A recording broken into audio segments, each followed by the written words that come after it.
Salve galera do Baíse, aqui mais uma vez o professor Eric Menezes e hoje vamos falar um pouco sobre a atmosfera, sobre as questões climáticas da Terra. Vem comigo, pessoal.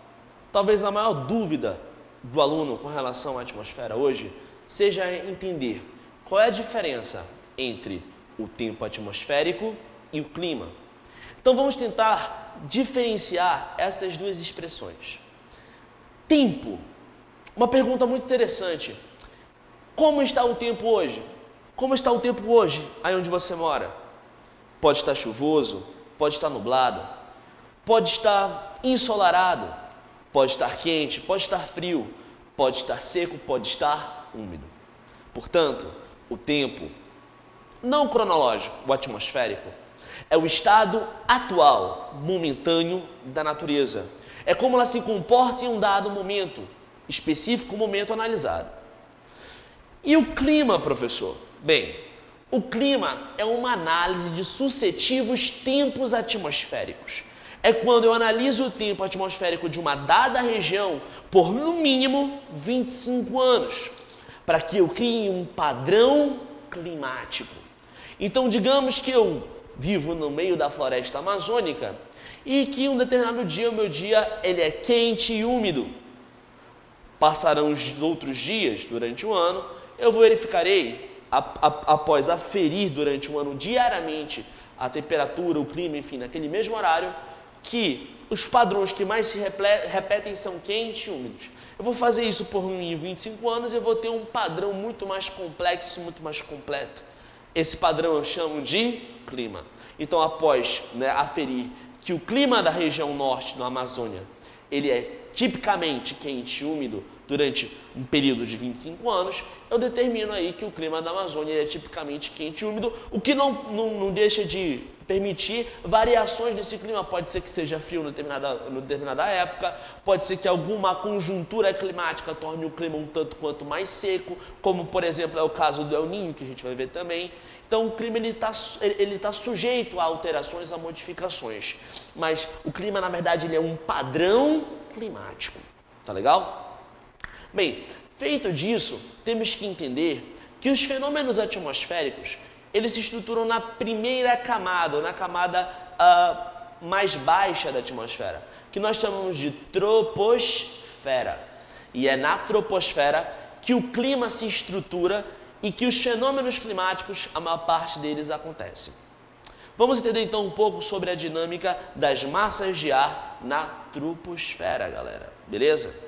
É muito importante a gente destacar alguns elementos importantes do clima e principalmente quanto a alguns fenômenos que podem criar alguma dúvida na hora de resolver a prova do Enem.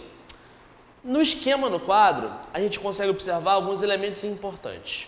Primeiro, que eu estou fazendo uma representação da troposfera, que é aquela camada mais baixa da atmosfera, onde os fenômenos climáticos, a maioria deles, ocorrem. Bem aqui embaixo, eu tenho representando aqui o solo. E aquela pergunta que se tem, Poxa, lembra da história do Ícaro, que queria voar tão perto do Sol? E quanto mais alto ele voava, mais próximo do Sol ele ficava. E as suas asas de cera, então, elas acabaram derretendo e o Ícaro acabou caindo. A gente vai ver que essa história do Ícaro era impossível de acontecer. Pelo seguinte motivo, galera. O raio solar, a radiação solar, ela não aquece a atmosfera por direto. A radiação solar ela será absorvida pelo solo, ou seja, ela passará pela atmosfera sem ser absorvida e ela será absorvida pelo solo. Após essa radiação ser absorvida pelo solo, o calor irá emanar do solo em direção à atmosfera. Então quem se aquece primeiro? O solo. E a partir do aquecimento do solo eu tenho a emanação desse calor para a atmosfera. Por isso que quanto mais próximo do solo nós estamos, maior será a temperatura.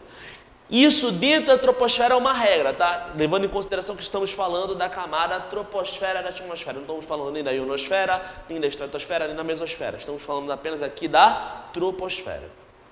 Então, analisando a troposfera, na troposfera, quanto mais próximo do solo, maior é o calor. É por isso que quando o montanhista ele vai subir uma montanha, uma cadeia de montanhas, ele tem que estar muito bem agasalhado, muito bem equipado e também muitas das vezes com bolsão de oxigênio, um tanque de oxigênio. Por quê? Porque quanto maior a altitude, mais distante eu estou do solo. Portanto, menor será o calor, porque o calor ele emana de baixo para cima e não de cima para baixo. Se o calor emana de baixo para cima, então quanto maior a altitude, menor é a temperatura. Por isso que muitas das vezes, quando estamos analisando uma questão, onde a questão me apresenta um mapa com uma determinada latitude, e a gente costuma pensar que qualquer localidade na mesma latitude, no mesmo paralelo, tem a mesma temperatura, porque é igualmente iluminada pelo Sol. Isso está correto. É igualmente iluminada pelo Sol porque está na mesma latitude. Entretanto, existe uma outra variável, que é a altitude. Então, cidades na mesma latitude podem ter temperaturas completamente distintas, dependendo da sua altitude. Tá legal? Então, em relação à troposfera, quanto maior a altitude, menor é a temperatura. Outra relação importante é que quanto maior a altitude, menor também será a pressão. E quanto menor é a pressão, menor também é a quantidade de oxigênio. Por isso que o montanhista, muitas das vezes, eles têm que, para se aventurar, subir uma montanha, levar tanques de oxigênio, porque lá o ar é extremamente rarefeito. Tá legal? Então, um ponto muito importante para a tua prova do Enem é entender basicamente como é que essa estrutura ela funciona, galera. Um dos fenômenos mais recorrentes na atmosfera é o fenômeno da convecção do ar. E o que seria o fenômeno da convecção do ar? É aquilo que tu estudaste no ensino fundamental, quando a tua professora da quinta série falou assim para ti: meu filho, o ar quente ele sobe e o ar frio desce. Ou seja, põe uma coisa na tua cabeça, o ar quente é um ar ascendente. Pensa no balão de ar, pô. O ar quente é um ar ascendente. E o ar frio é um ar descendente. E aí a aula de geografia vai virar um pouquinho de aula de física. Eu quero que vocês relembrem da física, das aulas do professor Cosmo, das aulas do professor Rafael dos Anjos. A segunda lei da termodinâmica, a lei da entropia. E a entropia, ela mede o grau de desordem de um determinado sistema. Imagina a atmosfera como esse sistema. Quanto maior a entropia, maior é o grau de agitação entre as moléculas da atmosfera, que compõem o ar, enfim, os gases da atmosfera. Quanto maior é esse agito entre essas moléculas, maior também a distância entre elas. Então eu posso afirmar que o ar quente ele é menos denso, por isso ele tende a subir. De contrapartida, no caso do ar frio, a entropia ela diminui, ou seja, o grau de agitação das moléculas ele vai diminuir, as moléculas vão ficar mais próximas umas das outras. Por isso que o ar ele pode ser considerado um ar mais denso. Quanto mais frio, mais denso é o ar. Então o ar frio ele tende a descer.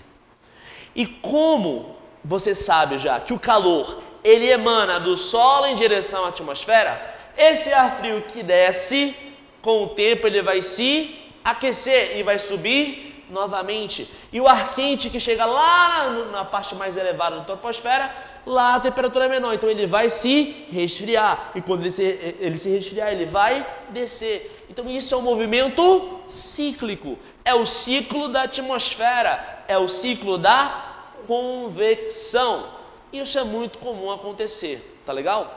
E o fenômeno da convecção, galera, ele é fundamental para que a gente possa entender o nosso próximo tópico, entender o que é uma zona de baixa pressão atmosférica e uma zona de alta pressão atmosférica. Vem comigo, só complementando.